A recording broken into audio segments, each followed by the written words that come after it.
Hello, and welcome back to From the Source podcast, episode 2. I'll just start off by saying thank you very much for anyone who's liked, commented, shared on the Instagram or the YouTube for the first episode of season 2, of the podcast, and means a lot. And obviously, there's more content to come. Hence why we're back for episode 2 now. So I'll quickly get into it because I'll make it like a bit of a short, sharp episode. And I promised on the first one that it'd be a bit shorter, but it overran a little bit. So here we are. So as promised from last week, today's episode's about Hyrox. So I know there's quite a lot of Hyrox events going on at the minute.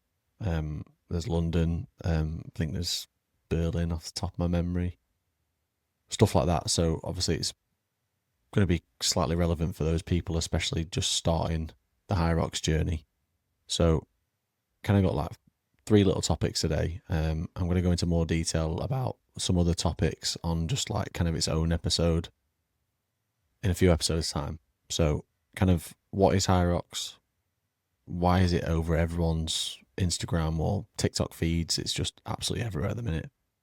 Kind of a few slight tips on how to train for a Hyrox if it's your first one, and kind of what you expect for a race day. So I know me and Connor have kind of covered this previously, kind of spoke about like our experiences and stuff, so it might kind of be going over old topics, but hopefully for the people that are just competing in Hyrox recently or going to be, it'll be quite relevant. So kind of what is Hyrox and what kind of can you expect when you book? So it's 8 exercises and 8 1Ks in between. It's pretty much like a bit of a hard CrossFit class if you've done that, or a bit of a,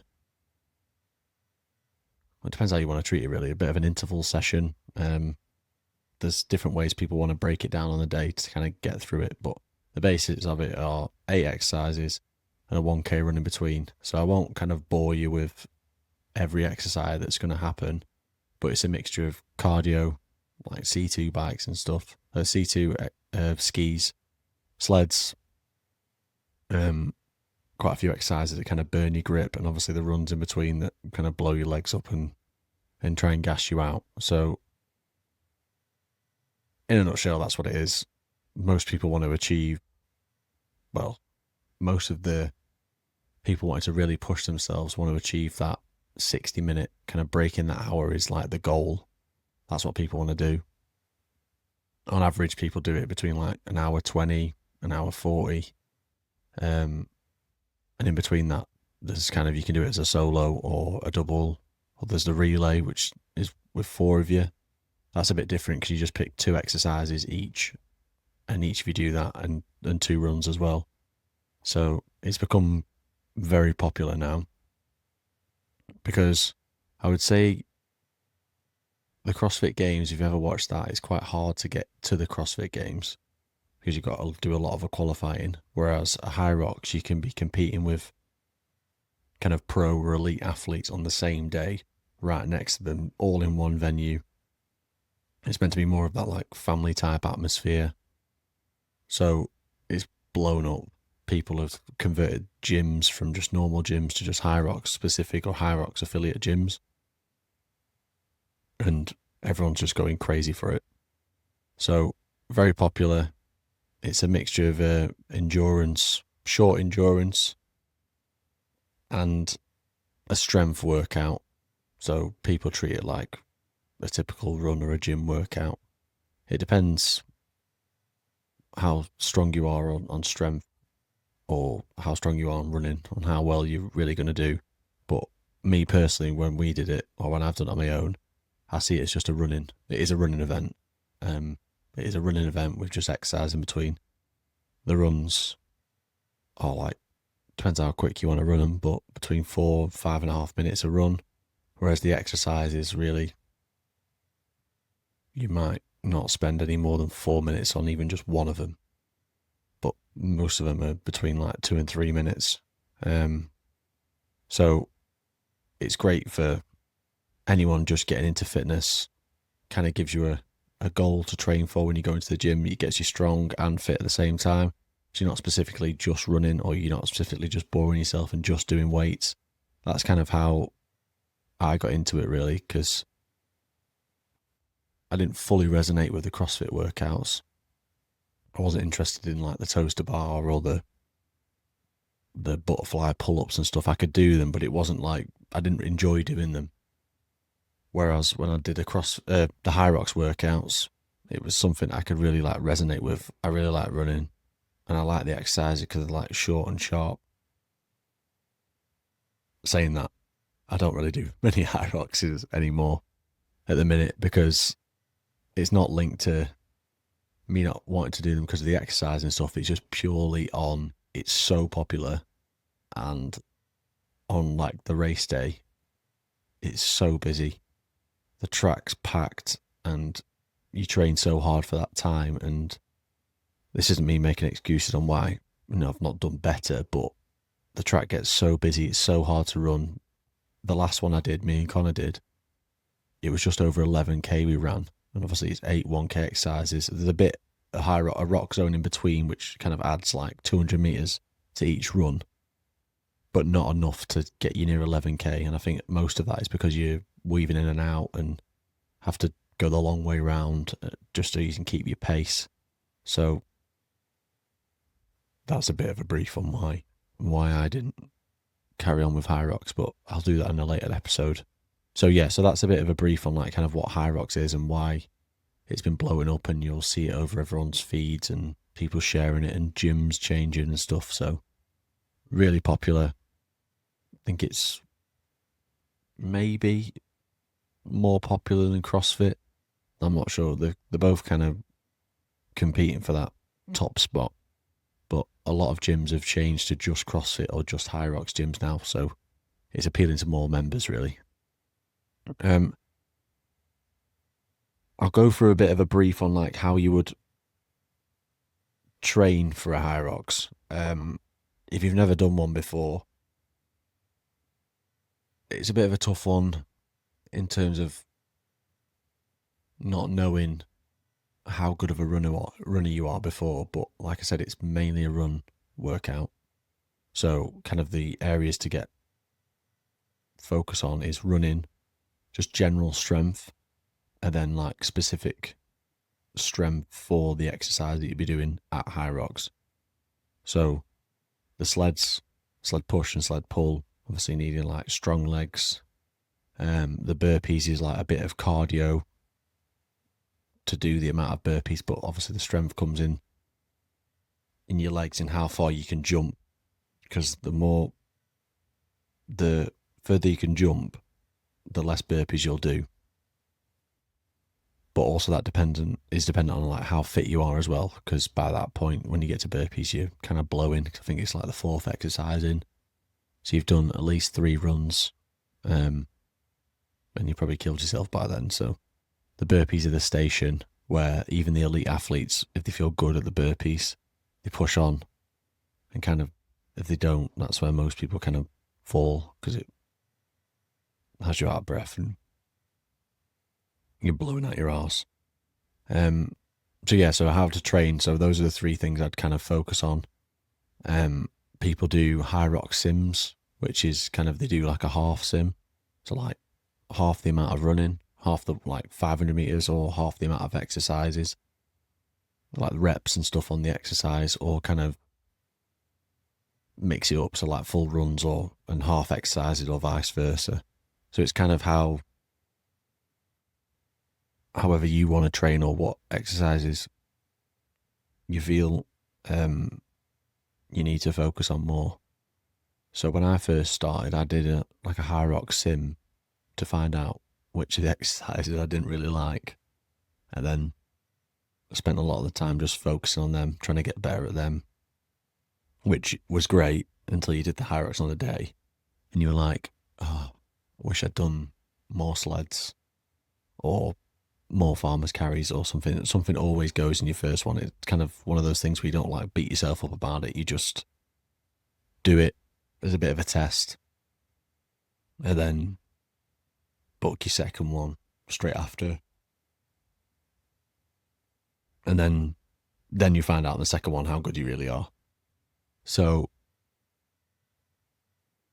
if you people wanted my advice, which obviously I'm not set here as an elite athlete, but I would just focus on getting really quick and really good at the running and getting good at running whilst you're out of breath. So as soon as you get off that exercise, you've trained yourself to just go, let's just go. Just go. Just be comfortable in just running. And whilst you're running, try and catch your breath. And I know that seems like silly logic, but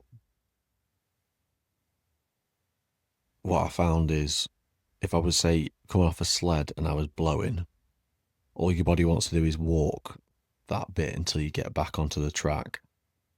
But if you walk or you run, you still feel crap in that 200 meters. So you might as well just run it, because then it helps your time and you get moving quicker, and actually it weirdly like flushes your body out. And once you hit the track, then you're just like, well, that was all right. I'm going to just carry on. It's weird, but I think the more training you do when you're blowing out your arse, the better. Because you'll see a lot of people that will get off certain exercises or all exercise and hands on the hips, struggling to run, and then they just have a rest. And once you stop, this is kind of me saying this, like when I feel like I stop, my brain's like, you've stopped once, you may as well just keep stopping.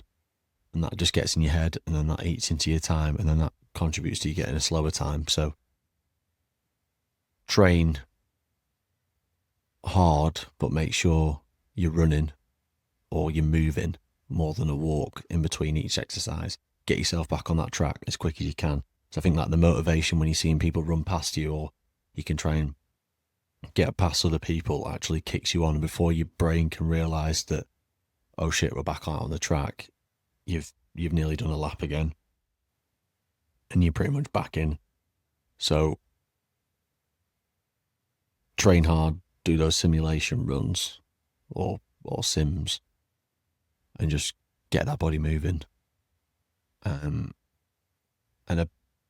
Well, this comes back to everything when you're training for Hyrox, but just I think in general, and one I still struggle to do, is the recovery. And I'll probably drum that into everyone who ever listens to this podcast until I end up start doing better recovery. But recovery when you're doing a Hyrox, because you're doing like the weights, you're going to have DOMs, you'll be training hard, like running hard. You can have like sore hips, sore calves, or Achilles from all of that. You're kind of doing like a mixed bag of everything. Whereas like now, obviously, I'm just doing the running. I know what areas are going to hurt, and my whole body doesn't hurt running. Whereas when you're doing a Hyrox, obviously, shoulders from the wall balls, quads from like the sled push, your glutes, like your lats from the ski, like your grip, like your forearms, your forearms from like the farmer's carry. So everything is hurting. That's kind of what Hyrox does. It just tests your entire body. Recovering, so stretching, foam rolling, sleep's obviously a big one that everyone goes on about. Massage guns, if you can get in like icy water, like cold water and stuff, that'll help. And recovery kind of falls into like a plan that you set out for when you're training for Hyrox as well. Because there'll be some weeks where, like running, you have to do like a taper week in between, and you'll feel good, and your body will feel good, and that's where you've got to listen to it, because the next week, the amount of weight that you put on the sled has been upped, or you're doing faster skis and stuff like that. So you have to be careful with yourself and also understand the recovery of your own body. And this might be a bit different if you're doing it as a double, because you get that little bit of rest in between the exercises. So if you're training like doubles together, your recovery might be a bit different. But all in all, I'll say it that recovery is a big one because you're putting a lot of stress on your body. So I know that's probably like a whistle stop, but on how to train for like a Hyrox. But there is later episodes that I've planned to do on like specifics on how to train for a Hyrox, and I can do that with like, maybe share a plan or plans that I followed when I was training for the Hyrox. But everyone's different. I think it's just dependent on what your goal is for the Hyrox, because a lot of people just want to just finish it. So that's like, you want to do it an hour and a half, 2 hours and stuff. But for me, when I did it, and for when me and Connor did it as a double, we just wanted to get the lowest time possible. So that was a lot of hard sessions, but the plan's easily adaptable for people if they wanted to have a look at it. So yeah, I'll do an episode of, specifically how to train for a Hyrox. But if anyone out there listening is training for a Hyrox, I know quite a few people that kind of want to share their plans. Then if anyone watching this on YouTube or Instagram, just comment and share a bit of your plans, because there's quite a lot of people out there that will be interested in it. And that kind of falls into, there's a link that I put in the last video that I put in all of them for, it's specifically for Strava, but it's for like a from the source like run club, so everyone can share on Strava about that. But you can actually also comment on there. I've opened it up to kind of like create your own little forum and stuff, so you could actually add training plans and stuff and discuss things on there. So that could be a good option for everyone. And kind of, I told her I'd keep it kind of short and sweet for this one, but kind of the last point I had was just the race day. So people that have already done a Hyrox, you'll kind of know how chaotic Hyrox race day is. But for anyone who doesn't know, it's, if you're doing it in Birmingham, where I've done it before, or Manchester, you got to get there quite early. Quite early, I mean, in terms of when you get your race time. Because, parking's massive. If you're in an NEC in Birmingham, then it's always a long walk. Then getting your ticket and your band takes forever. Because the people on the desks, seem to just employ really slow people. Then you've got to get your band, then you've got to get in, then you get your bag searched. I think you get your bag searched first. And then you just kind of in awe of the arena. There's usually already a race going on at that time, or, the times have already gone off. Then you've got to get through another bit of security, and then it takes forever to cross from like the outer track ring into the inner bit where there's like the shops and stuff like that. And then you usually have to come back out of there, across the track, back into like the athlete zone. It's kind of where you like chill out, warm up, all before your race. So obviously you want to be leaving yourself like 20, 30 minutes to kind of stretch and warm up before your race. But then you've got to account for the hour or so of all those things that I've just mentioned. So it takes forever. And you also want to get off your feet, because if you're walking around all the time, it's going to affect your racing. And you've got usually got your backpack on that's got your clothes for after, your racing shoes, your racing outfit, your water and your food, everything. So getting there early matters, but not too early that you sat waiting around, sat on a hard floor, because there's no chairs to sit on anywhere. So you just either stood up or sat on a cold, hard floor. So once you've done all that, then a big one I would say is, and it's a hard one because you'll see people that have done a race before on that day and finished and want to talk to you, or people that are doing the same race as you that want to talk to you. And before you know it, you've not prepped well at all for the race. You've been chatting, stood around, then all of a sudden the adrenaline kicks in, then you need to go to the toilet, and the toilets are ages away from the start line. Then you've got to queue for the toilets, then you've got to get back, and it's just not worth it. I think in that moment when you go for that race, you've got to be selfish in terms of, I've just come to this race, I'll chat to everyone when they're finished. You always see people walking around that and it's just, when we did it, it was a pain in the arse, and time just goes. And then you're trying to like rush to sit down for just 10 minutes, and it doesn't do the same. So take it all in. It's a great atmosphere. There's obviously DJs playing and everyone's shouting and encouraging everyone and stuff like that. But I think definite tip is to arrive early. Make sure you warm up well, stretch, get yourself like ready for it, because it's like anything. You feel like you're prepared, and then you stand in the Red Bull tent before it starts, and you get a bit of a twitchy arse, and you feel like you need the toilet again. I'm probably speaking. Well, I am speaking about myself here. You feel like you need the toilet again, but you don't, and you've drank all your electrolytes. You feel like you need a wee again, and everything's going on, and then as soon as they count down and they build it up, and you're off, and you're like, oh, I'm good now. So, don't regret not sitting down before, because once obviously the gun goes, you're off then. You can't really drop out, or you don't want to drop out because you train for it. And the last thing you want to do is get cramp or be underprepared whilst you're running around, because, well, if it was me, I'd obviously be a bit humiliated that you've had like people come and watch you, and then you've struggled to finish or like hobbled over the line. So that'd be, in short, my advice for it. And obviously, if you're going for the first time, just enjoy it. Just like take it in. I'm pretty sure you'll probably book again straight after they send the promo emails. Everyone does. A bit like getting a tattoo. You just get a bit addicted to it. And that's probably where like Hyrox has blown up, is because people just get that addiction for it. People want to race like in Birmingham, then Manchester, then up to Glasgow. They release a new event in Cardiff. Everyone goes to London.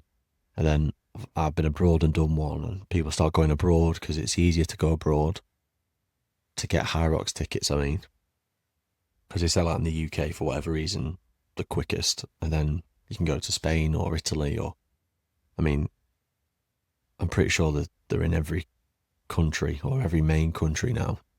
I saw one that they're in Hyrox India and stuff like that, so you can go anywhere now and get the ticket.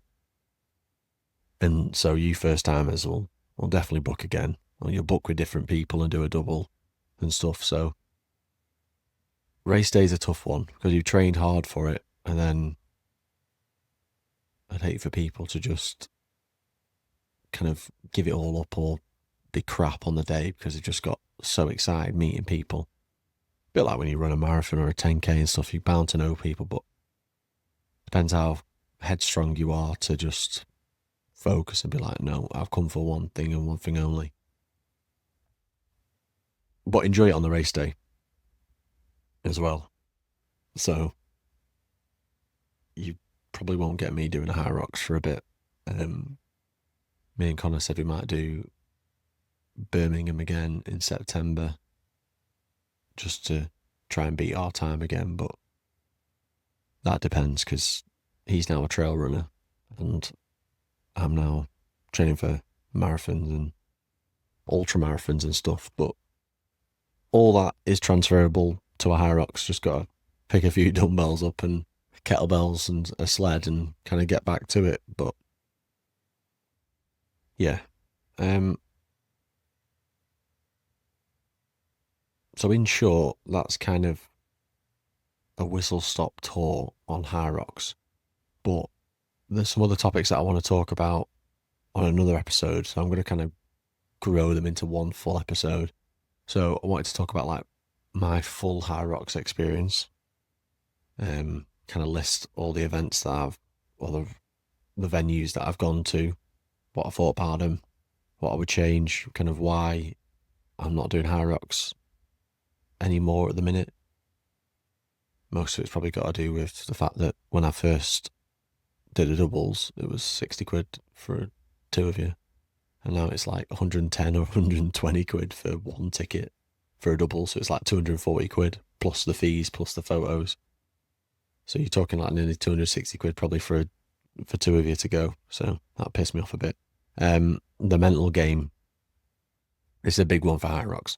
I think more so when you're doing a solo, is there'll be one station out there that you will just hit that wall and you'll think, shit, why the hell am I doing this? So that's a good topic to talk about. Go into more detail on like how to train for a Hyrox. Like I said, I'll do a few, like try and dig out a few of my plans that I've done and kind of what we've done as a double in the past. And talk a bit more about like what Hyrox is. Try and get a few more examples of venues, people's times that have done it, kind of explain how the Elite 15 works and kind of how it's a paid event now. So obviously there's prize money. So those are a few more topics. Obviously, if anyone wants to talk about any other topics or wants me to talk about any other topics, then, let me know in the comments, because I'm interested to know about what people do. I follow quite a lot of people on Strava that do train for Hyroxes and stuff, so I'm always interested still in like their splits. I think that's more the competitive nature in me. I just want to beat people, so it's a good one. So yeah, Hyrox in a nutshell is just strength, but mainly running, mainly like endurance. And if you're doing it as a solo, a shitload of mental toughness, mental endurance, because that wall hits you and it's like a steam train. So anyone out there who's not done a Hyrox, I encourage you to do one. Just, even if it's just for the hype, that everyone in your gym's doing one and you need to do one. So I'd do one. It's a pretty cool workout, pretty cool day. Just you end up spending an absolute fortune doing it, but hey ho, it's all part of it. So yeah, so if anyone out there's got any Hyrox stories, any funny little clips, send them over and I can have a look at them. I'm gonna create like a, if you've seen the link on like the YouTube or the Instagram, there's like a Linktree link. So I'm thinking of adding like a form type thing that people can send questions in. So I might do the odd episodes where I just answer people's questions or, random stuff like that, kind of make it more interactive. And as I mentioned in the last one, if anyone wants to join the From the Source Run Club on Strava, links below. There's a Saint Virgo hat that I'm wearing, but Saint Virgo, for anyone obviously who's watching on YouTube or can see this on Instagram, we've got a 15% off code. So anyone wants to use the code, hit the website up, let Craig know, and support him as best we can. And apart from that, I think I will see you on the next one. So episode 3, unsure what episode 3 will be. Have a quick look actually. Anyone interested? Episode 3.